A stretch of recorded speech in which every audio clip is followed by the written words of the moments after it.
jump successful. Radiation is above normal, but within safety limits. Amazing. This place looks like a completely different planet. The plants and rocks look like they've been fused with the heavy metals that are so abundant here. I am detecting regular dark energy wave pulses. It is difficult to assess where they originate from. I need some time to gather more readings. Okay, Mr. Riggs. In the meantime, we can walk around and explore the area.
Is this a drone or a creature? It doesn't look natural. These flying round creatures are biomechanical hybrid organisms. However, I would not classify them as typical cyborgs. I cannot see a clear distinction between organic and mechanical parts. All of their elements function perfectly together. They either evolved this way or they've been bioengineered. Both options are equally disturbing. Let's see what other curiosities we can find here.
Are these dragonflies? They have metallic wings and reinforced carapaces, but the majority of their bodies is organic. This is very odd. Watch out for this species, Ashley. It looks very aggressive and can fly over terrain obstacles.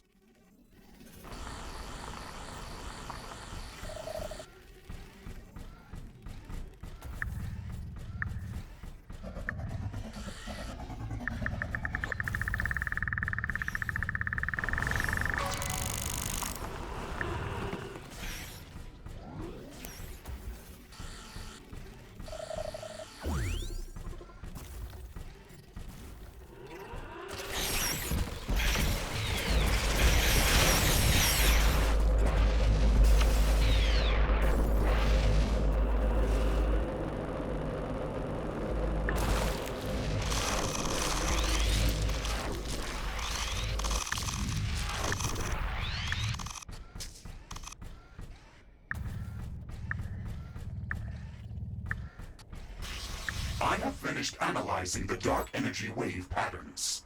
There are at least a few strong emitters within this area. I have marked the location of the strongest one on your map. We should go there first. Okay. This valley looks alien on an alien planet. Let's see what we can find here.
Look at these structures. These aren't natural. They must have been made by an advanced civilization. I can even see some wreckage. Are these remnants of an ancient native civilization, or has someone visited this planet before us? This raises so many questions. Ashley, this is a very significant discovery. It could change the classification of our entire mission to Galatea 37. We need to conduct a thorough analysis of these objects. You know the procedures. I know. Secure the area. Construct a research station near the archaeological site.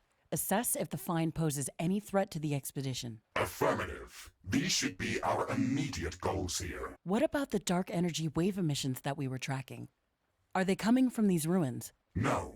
The source of these emissions seems to be hidden behind the alien structures, somewhere within that crater. Okay. As soon as we finish analyzing these structures, we'll need to find a way inside there.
research station is under construction. I'm detecting movement in the planet's orbit. This cannot be a coincidence. We should prepare to defend this site. This doesn't look well. If something is purposefully controlling objects in the sky, then we might be dealing with an active presence of an alien civilization. I'm starting to get worried about this. Don't worry, Ashley. Get prepared. Warning! I'm detecting a fast-moving horde of creatures heading towards our outpost. An attack is imminent.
The research station is halfway through gathering data.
research station has finished analyzing the alien artifacts. These structures were indeed created by an advanced civilization. They are old, but they're too young to be of native origin. They're composed of very dense, heavy element alloys. The wreckage in front of the tall alien pillars appears to be some kind of a pump or a refinery. It has visible intake valves, and we found traces of morphium inside it. This liquid behaves in a similar way to the meteorite debris that we analyzed near our HQ. It is a mixture of heavy element atoms that rapidly change state and morph interchangeably into lighter or heavier elements. How is this liquid stable? Why doesn't it explode? We've never seen anything like this. Our sensors cannot explain these phenomena. However, we are detecting dark energy wave emissions from this liquid. Dark matter and dark energy are just vague terms that we use to describe unknown forms of both. That means that there's something more inside or around the liquid that we cannot see or interact with. That's probably the thing that drives and stabilizes these morphing reactions. I propose we call this substance morphium. A fitting name. It looks like there is a pool of morphium nearby. Maybe this wreckage was initially connected to it. That would make sense. Let's connect it back and see what happens. Is our pipeline system going to be able to transport this substance? Of course. It's been designed to handle plasma, supercoolants, or even molten magma. It can transport practically anything. Okay then. Let's place a pipe in this pool of morphium and connect it to the alien structure near our research station.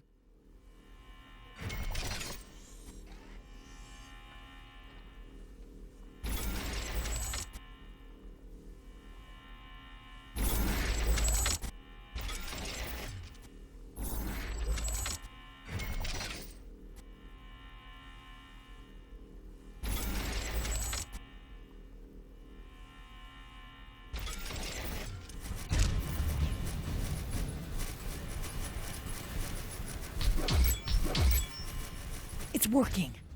What is it doing? The ground is being covered with metal plates. They're replicating. The barrier that was guarding the entrance to the crater has just been assimilated by that metal surface. Was that a gate left here on purpose? The dark energy emissions are coming from within that crater. Let's go inside.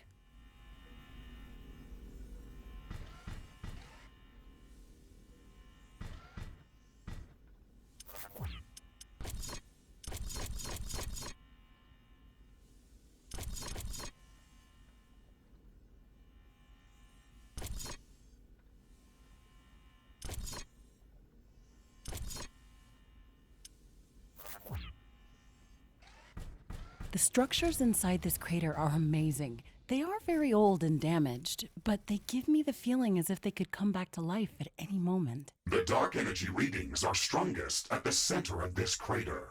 Something powerful was here, but there is not much left. These aliens must have been able to manipulate unknown forms of dark matter and dark energy.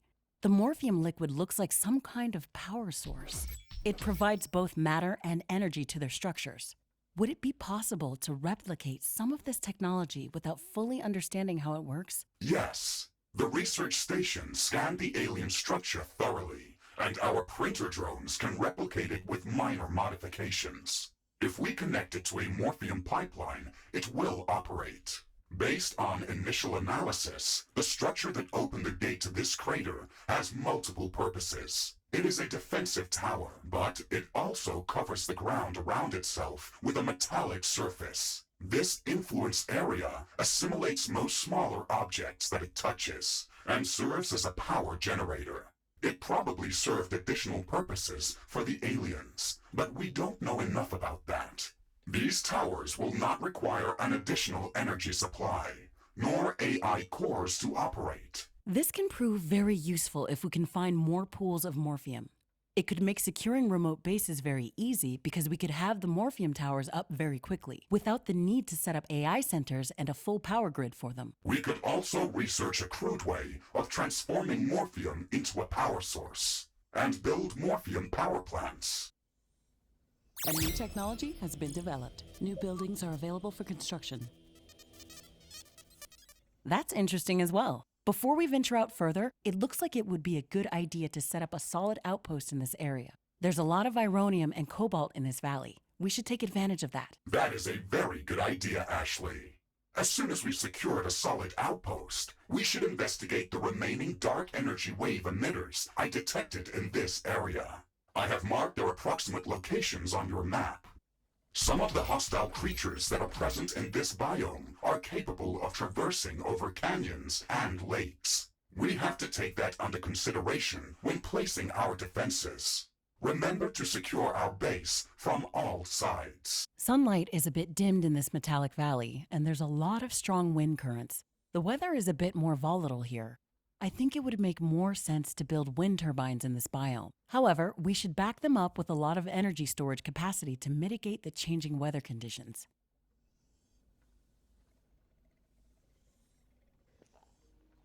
And there, that is it for the part of the first DLC. And the Morpheum Towers not only serves as a offensive tower, it also at the same time provides your surrounding structures with a basic shield. More on that in the next part. Hope you enjoy this next part of my walkthrough. You got questions, you know where to add them, and have a great day. This is Reaper 7GL signing off.